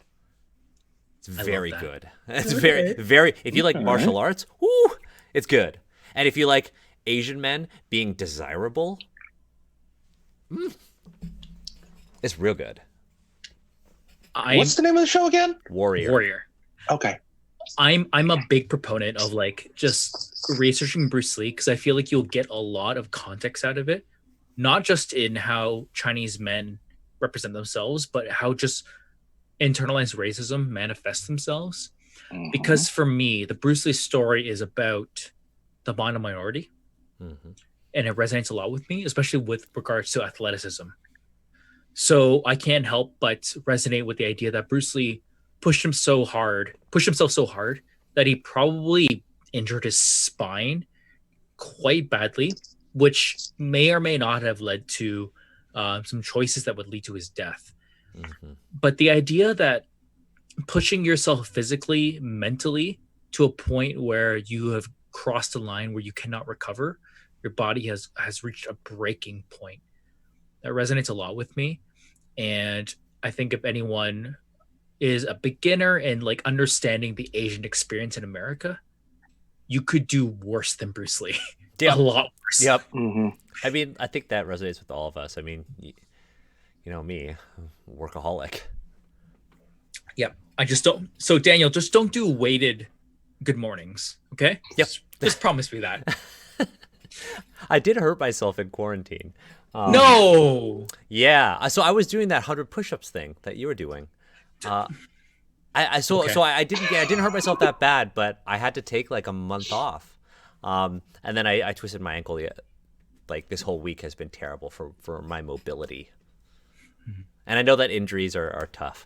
But yeah. So everybody, the takeaway, if you want to see like good action, strong, desirable Asian men, Warrior. It's got some like iffy depictions of women. Some might say rooted in the time, but it's like creative. They're strong. I will say they're strong, and they don't lean too heavily into the Dragon Lady bit. But Warrior's a very good show. And I want to support any show that's on mainstream TV that features an all-Asian cast. Yeah. Yes. Yeah. And a cameo from one of my favorite MMA fighters, Michael Bisping. I'm about to finish a section on the Void, but Sorry. since we're on like a tangent here, are there any like media representations that just like really resonate with you as far as like identifying as Asian? Asking me or anybody else? Everyone else. Go first. Everyone. Daniel, you and I talk about this all the time. We talk too much. But sorry, Emma, we don't often get God. opportunities to talk about this. I haven't had one yet, Really?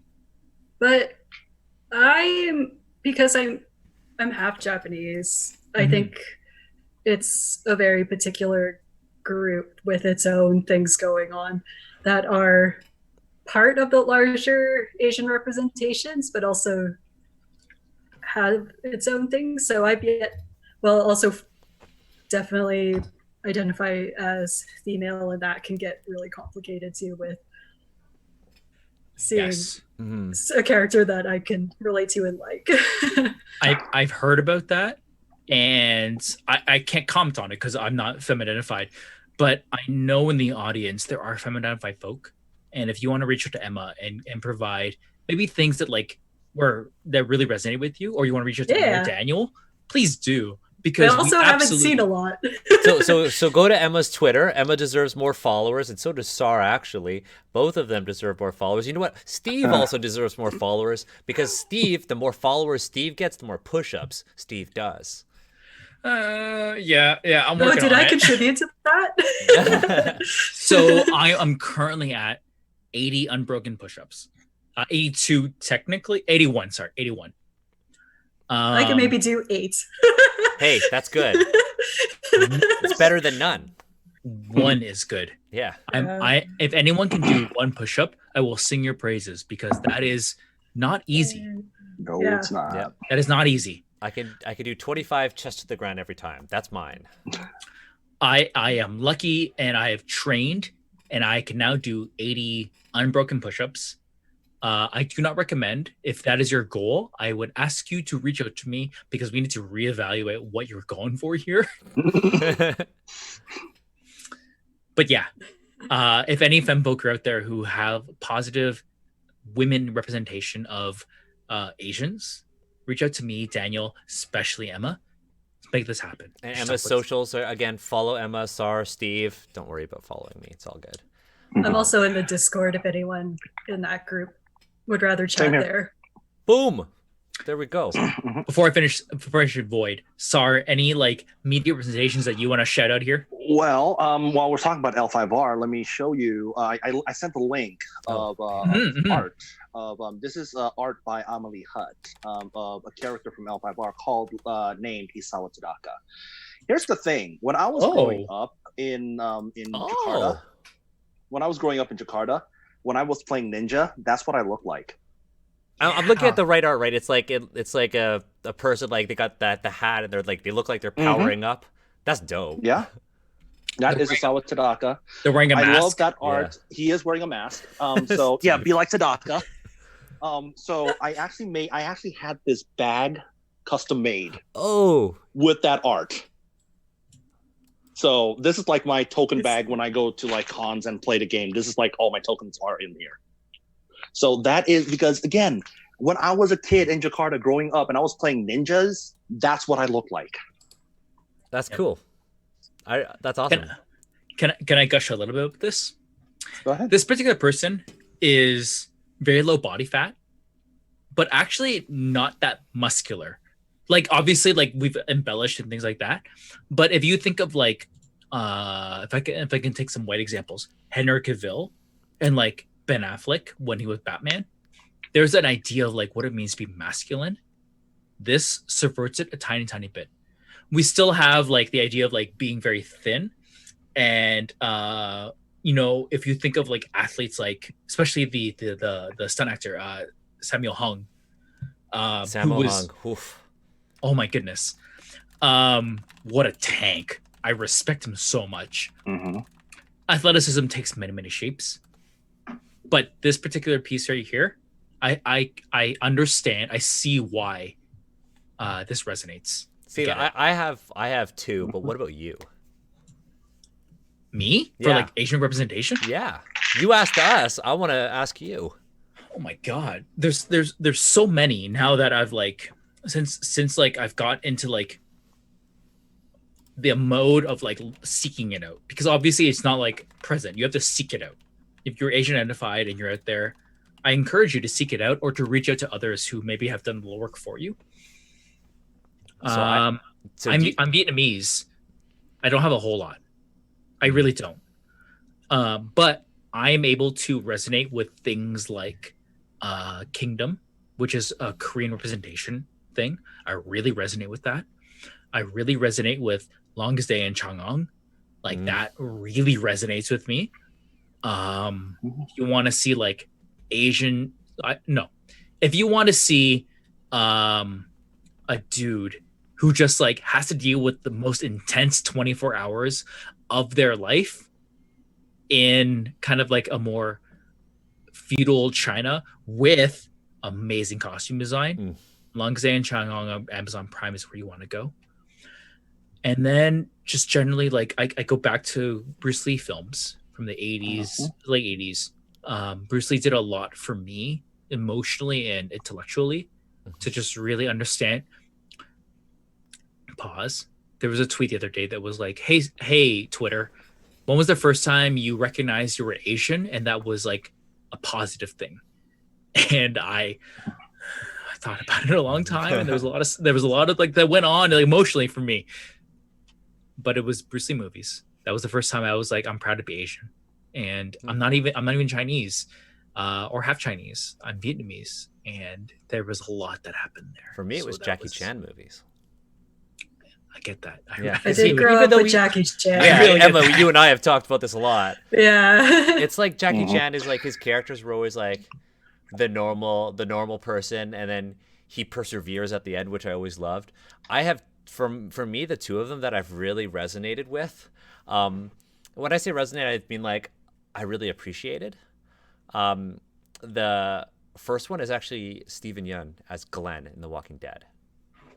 Yep. And that hit me first in like the comics, and then when they made it an actual TV reality, it was like, oh my god, this, like, that's the first time that I can like imagine in my head that you see an Asian guy with a white woman on a mainstream TV show as like a couple, and his Asianness has no factor in that whatsoever.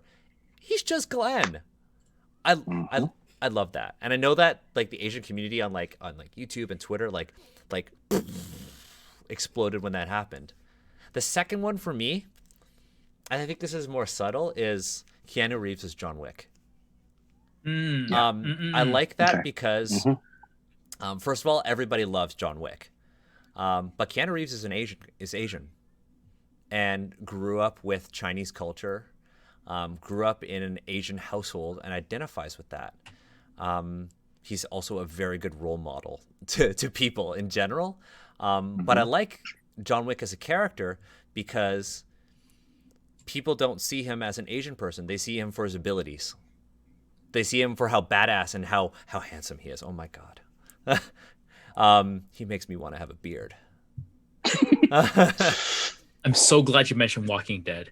But yeah, Walking Dead is big one. And then like Rufio and Hook. Yep. Rufio and Hook. Like, I want to cosplay as Rufio. We can make that happen. We should make that happen.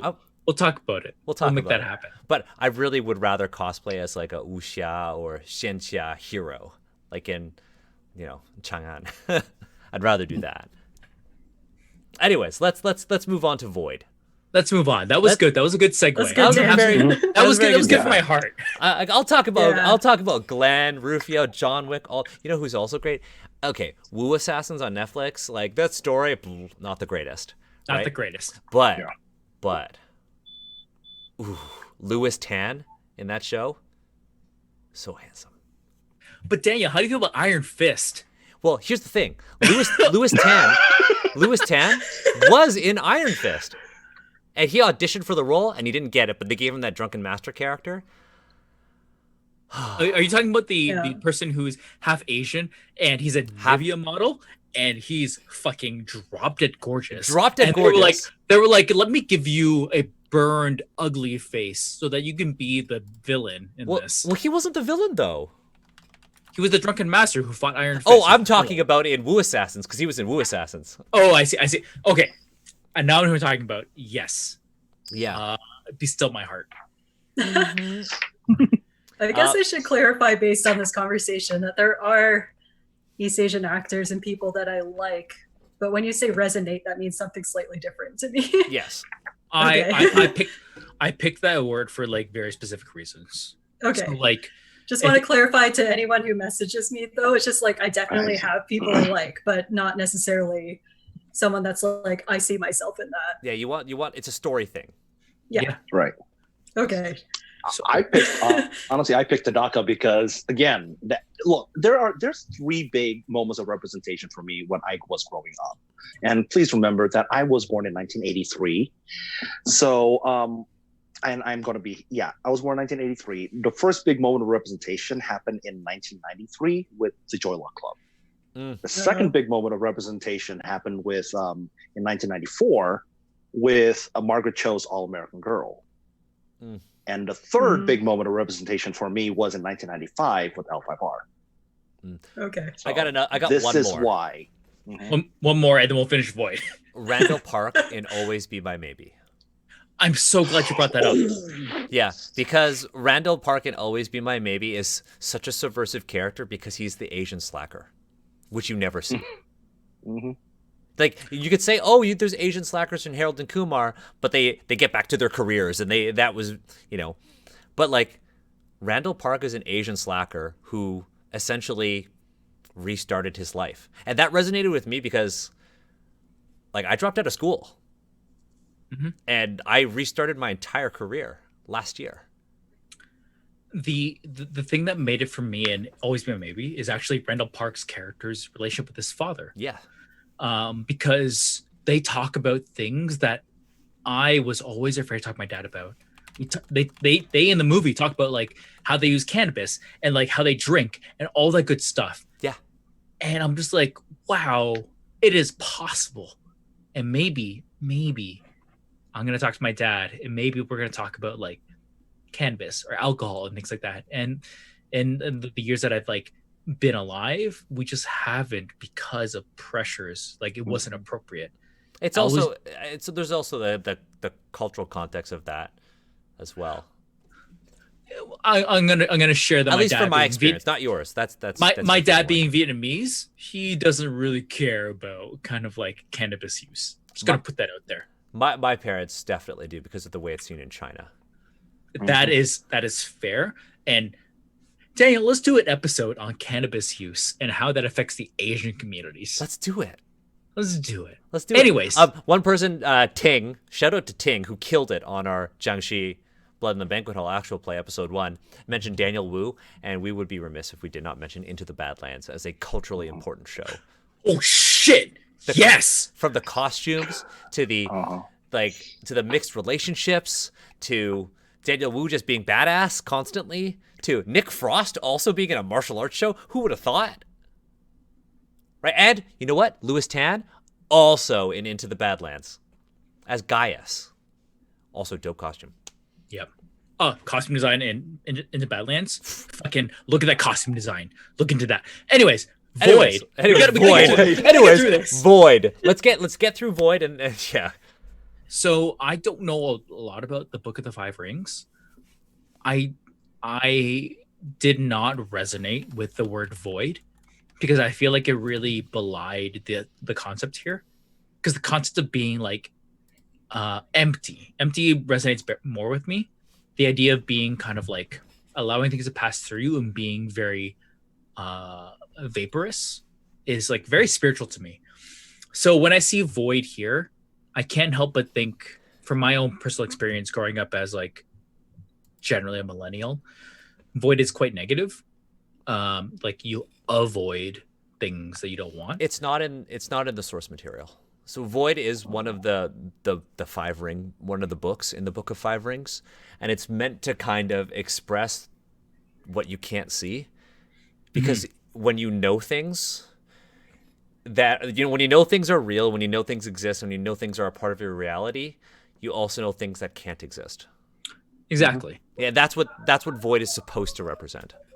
And me personally, void as a concept is like very important to me. And you'll see it as I read through the description that it probably gets more closer to like what it actually represents. But the word void is like it didn't translate very well, and we kept it, which is unfortunate. Yeah, I think like nothingness is also important, right? But let's see what it means here. The void ring represents a centered, unflinching personality.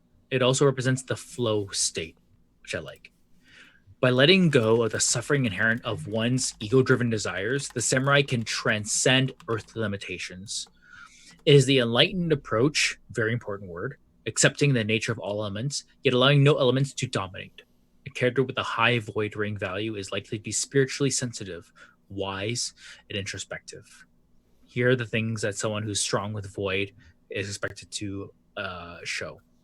When making art, a void approach enables a character to attune themselves to a work, understanding the purpose of the work, know why the work has to be before them, and sense the work's supernatural qualities, if any. When studying and learning, a void approach allows a character to sense disturbances in the surroundings that would otherwise be imperceptible to most. When communicating, a void approach allows a character to enlighten others, challenging their core beliefs, causing them to reassess their decisions and actions. When fighting, a void approach enables a character to sacrifice their defenses, safety, or even intentionally suffer physical harm to accomplish their goals. When engaging in trade, a void approach allows characters to subsist, living in harmony with their environment and finding ways to make the most of their very little without disturbing their surroundings. I see nothing wrong with that. I noticed your tone changed when you got to the sacrifice part. I have tension here, and the reason is because sacrifice their defenses. So from a Vietnamese background, sacrifice is like very, very important, because if you were to ask most readers of National Geographic what the most important point of Vietnamese history is, it is when the monk whose name I cannot pronounce because I am not fluent in Vietnamese self-immolated, and the story goes that monk self-immolated with no screaming, sat there and allowed themselves to burn to death. And for a lot of Westerners, that is like very like exotic. Mm-hmm. And for a lot of Vietnamese people, it is exotic. But to me, it is so emotional, and I put myself in that frame of mind where I'm willing to self-immolate and not scream or ask for help. And that is an emotional state that I am not able to actually resonate with. Yeah, totally. I think Ken, who is a legit human being. Ken is great, but also like a very, very experienced martial artist who I very much respect. Ken put a great line in the chat and said, "Always cut, even when you block, cut," which is something that rings with anybody who practices martial arts, has been in a fight, has sparred, or done anything like that. That's what kind of resonates with me with this sacrifice. But I totally get where you're coming from, Steve. Like, the word sacrifice comes with a lot. Yes. Yes, and Ken's right. It is in the book. I see a lot of this is incredibly Buddhist as well, where the material is less important. Mm-hmm. Mm-hmm. So, like, you suffer the momentary material issues to gain that larger enlightenment. Mm-hmm. But, like, this also reads like Super Jedi. It's Super Jedi. It's like, and the chat was also, I was going to say that they were like, Void's just the Force. It's so Jedi. It kind of is. Jedi is largely based on that ideal samurai and Buddhist samurai thing. So, are you telling me fantasy Don't Show Your Emotions is rooted in something that's cultural and maybe not the most positive? Yeah, that's what I thought. Well, I mean, like George Lucas took a lot of influence from like spaghetti westerns and then Kurosawa films. Yeah. For Star Wars. Yeah. Mm-hmm. Like the Jedi are supposed to be analogs for the samurai. What's the one movie called? Like the first not the episode numbers that they call it, but like the first movie. A New Hope? Is okay. Almost Star Trek. 1 for 1 a Kurosawa movie. Yes. Yeah. And it's actually like super good. I enjoy it a lot. Yeah. But there's like things in it where I'm like, I don't think you understand where this is like really coming from. Mm-hmm. Yeah, I think I think everyone's saying the Hidden Fortress. Yeah. There are ways in which, I mean, we could do a whole thing on Asian representation in Star Wars, because I'm down to do that episode, because it's just an excuse for me to talk about Emma. Do you know who Dr. Aphra is? It's not. So Dr. Aphra is a character from the Star Wars. Daniel, no one knows who Dr. Aphra is. No. Okay, if you're in the chat and you know who Dr. Aphra is, Drop a Daniel emoji in the chat if you can. Dr. Aphra was from the was introduced in the Darth Vader comics. She is one of the most badass Asian characters in Star Wars. She is literally a rogue archaeologist who looks for deadly artifacts. And she has two companions, BT and 000, who are assassin droids. One of them is an astromech fitted with flamethrowers and rocket launchers, and the other is a protocol droid, like C-3PO, but designed for torture. And she outwits Darth Vader all the time. She fakes her own death. She's smart, brilliant. And she's an archaeologist, and she's Asian. Mm-hmm. Which is dope. Just like put them in a movie. Yeah, oh yeah, and I know that. I mean, a lot of people are calling for there to be an Aphra show. Look at all those Daniels in the chat, Steve. People know who Dr. Aphra is. Okay. There's a new audio drama coming out, like an audiobook for a new Dr. Aphra book, and I believe they have an Asian actress who's playing Aphra. I think she would be a really cool character to have her own show. I think I would love to see a series.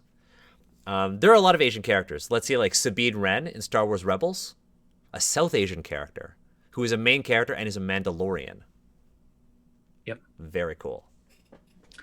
Speaking of Star Wars, I would have loved if Anakin was an adopted Asian identified person, because a lot of Anakin's story resonates with me. It's just when it's delivered by a white person, it really loses a lot of like the impact. If you ever listen to Sarah, my partner, and I tried to listen to the Thrawn Alliance's audiobook, and the voice actor that they had to do Anakin did Anakin as a surfer bro.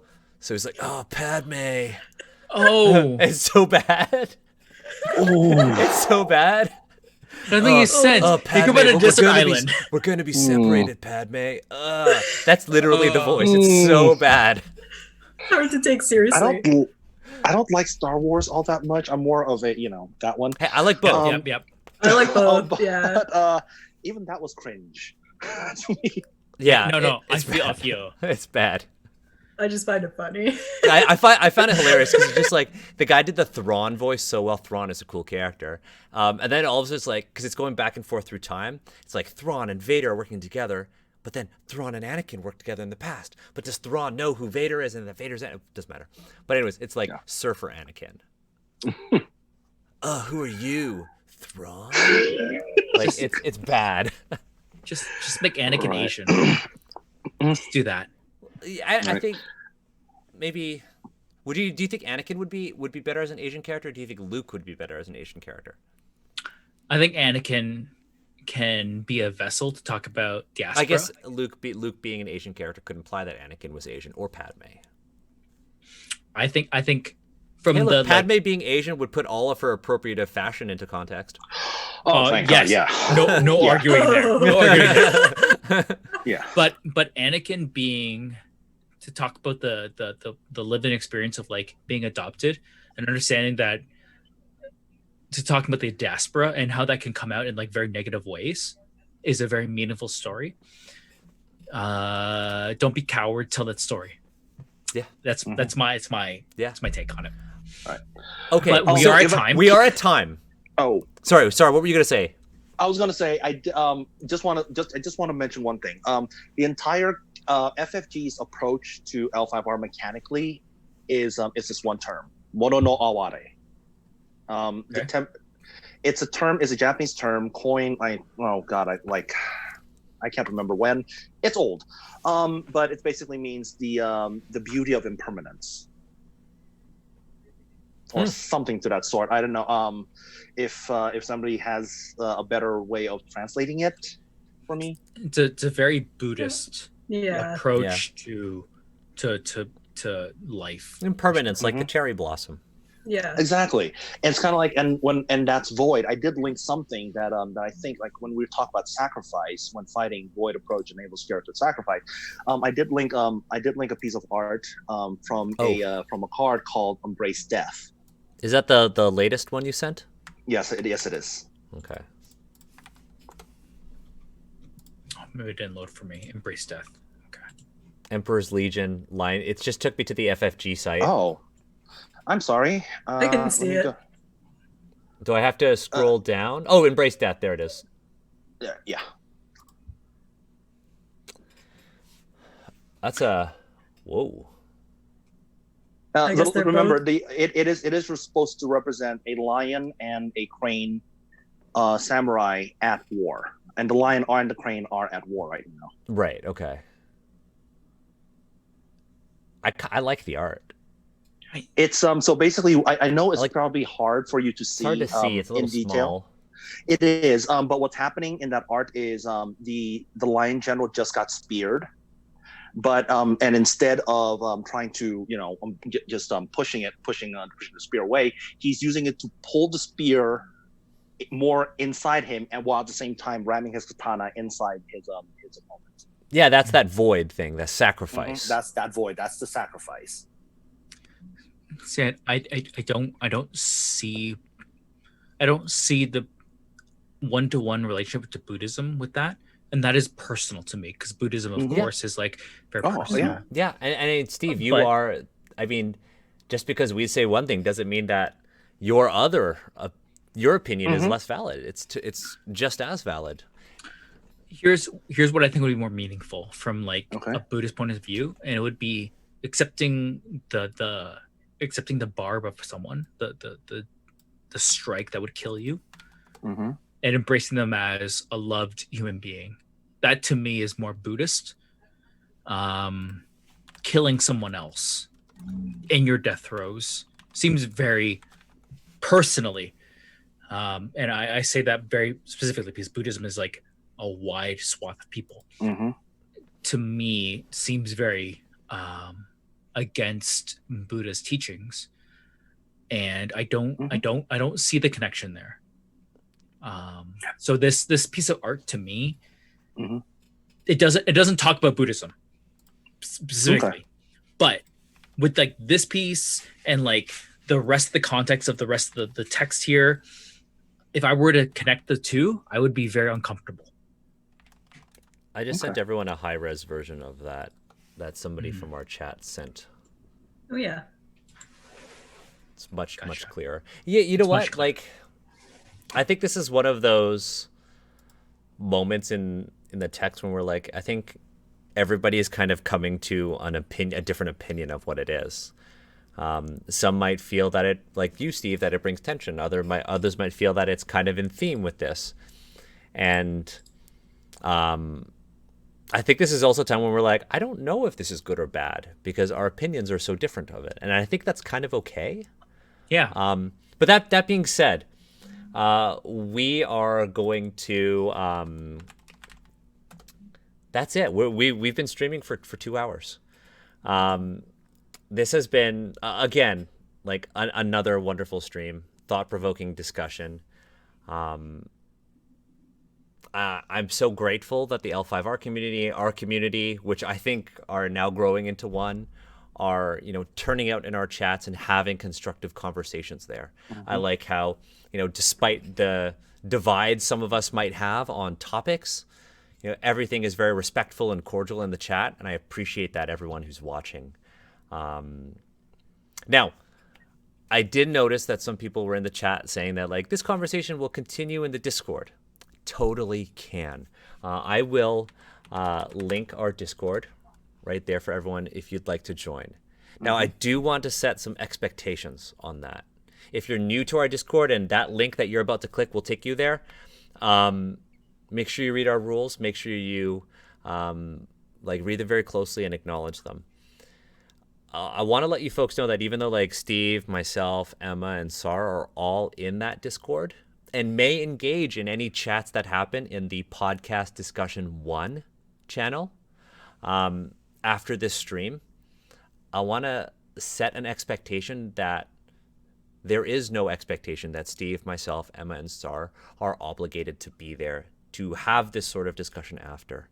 I think while we may want to engage in conversation with Steve, myself, Emma, or Sar after, please also respect the fact that we've put a lot of emotional labor into telling these stories, reading this text, and contextualizing them for you. I know if any of us have the spoons to do it, by all means do so.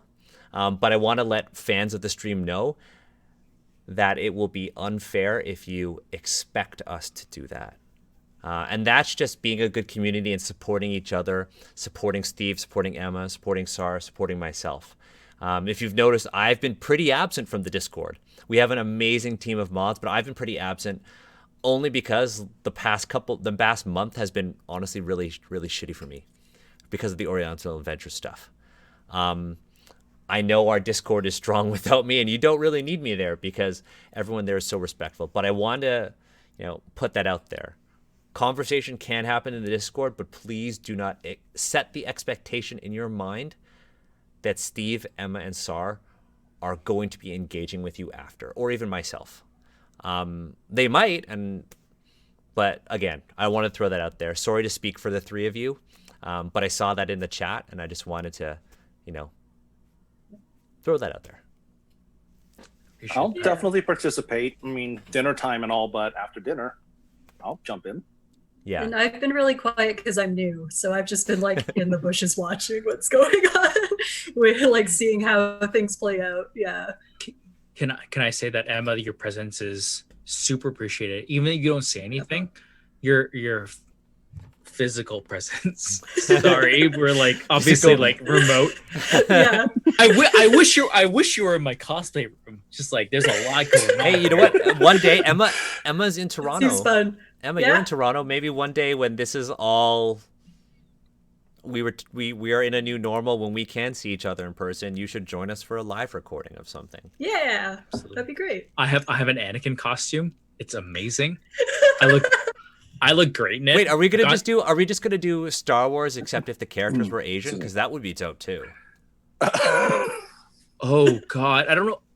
We have to talk about that because I don't have the energy to like root out some of the Asian microaggressions that actually like are in Star Wars. I also had this thought of us doing like a community read through of Duel of the Fates in the Discord. If everybody's like, I want to play Rose Tico. But like if we do like, well, there's so many things we can do, and I love that Star Wars was brought up because I absolutely like love Star Wars. Yeah, we know. Everybody knows I love Star Wars. So I'm so down if we want to talk about Star Wars and Asian representation in Star Wars one day. That said, Daniel, I want to really call out. I appreciate you kind of saying this statement because we do an emotional labor here that generally you should not expect of other people of color. Even on Twitter or Facebook or anything like that. It's a lot. And although all of our guests, Daniel and myself, we often come here with like a very positive, very like energetic kind of like on camera energy. Daniel, I appreciate you guys saying that because sometimes I walk away from these streams thinking like, wow, I would like to not wake up for like another 24 hours. And like that happens. And that's real. And that's like a real response to a lot of like these critical readings here, which is valid. And if anyone out there, I hope you understand that. And when you approach your friends and loved ones to get more understanding, I hope you have that empathy when you approach a conversation. Yeah. That being said, Emma, Sar, do you have anything going on that you want to share with those who are on stream, those who are watching on YouTube, or if you just want to shout out your socials? Well, my socials are on there, but I would like to say, yeah, go for it, Emma. I think I talked about this the first episode that I had applied to teach a course on East Asian pop culture and diaspora communities, and I got it. So yay! I'm going to be teaching that in 2021, and I'm happy to share or talk to people about these things, but would really love to in this course talk about Asian representations in pop culture that has made its way around the world and what that means for the people who Asian identify. Dope. We should just do a podcast episode on that as well. Can everyone I'm jazzed. show Emma some love in the chat as well for that? Because that's big. Yeah, definitely going to talk about Bruce Lee and Jackie Chan and hell yeah. Oh, the two of them together, there was some tension there. I love talking about that. Yeah. Oh, that's so great. Way to go, Emma. Sar and Emma, their socials are, underneath their webcams. Watch them. Please follow them. They deserve more followers. Steve, you got anything going on that you want to share? This is it. This is the current time expenditure of my emotional labor that I can do. I love everyone who tuned in. I appreciate you kind of, even if we don't agree on things, I appreciate you. We should not agree on everything, but I appreciate you all being here, allow me to speak and have my space. Because when you are someone who is marginalized, if you're Asian identified, having that space speaks a lot about the community you're trying to build. So huge thank you to everyone who tuned in. This continues to be very impactful for me, and I hope that my words and my emotion, I got very emotional this one, Daniel. It's okay. I hope my emotions allow you to have future conversations that are very constructive for you and for the community as well. Yeah. And I mean, I've got a little bit more energy to kind of put out there. If you folks want to tell Asian stories, if you have ideas, if you are an Asian artist and you want to work in the RPG space and not just the D&D space, and you want to be best-selling authors like Steve and I, because we're best-selling authors, head to unbreakablerpg.com, scroll to the bottom, fill out that form, join the team.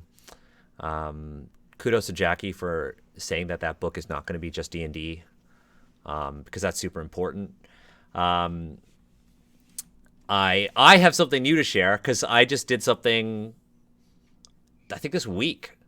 I released my first non-joke game on my itch page. So on my itch page, prior to this moment on my itch page, I had 3 games there. One called You're Fucking Awesome, and it's that little business card game. I gave you a copy, Steve. I had a game about eating cheese string, and a role-playing game about Terrace House. And yeah, there it is. And so I released a full zine called Denizens of Mountains and Seas. And it is 8 strange creatures from Chinese classical literature that you can use in your D&D adjacent, your OSR games. So I'm going to put the link for that there. That's my first Asian TTRPG release, a solo release, you could say. It's a little zine that I'm constantly working on. Elements of that are appearing in our Dungeons and Asian stream. And we talked about that when we did our stream the other day. So yeah, that's it for me. Make sure you follow all of these amazing folks. Make sure you follow the Asians Represent crew, because Agatha now has Twitter. Everybody's always asking. Agatha's Twitter is @MightyShrimp, but with double Y's, 2 Y's. Mighty Shrimp, I put that in our chat. Thank you folks for tuning in. Thank you folks if you're joining us later. We appreciate you. We appreciate the discussion. And we'll see you this Friday. One more plug. There's a thing tomorrow. So yeah, you do that plug. I'm gonna really quick, 30 seconds. Time me. Go. Zhang Shi, the Blood in the Banquet Hall. Fernanda Chan, who is a good friend of the Asian Present podcast, has kickstarted her board game.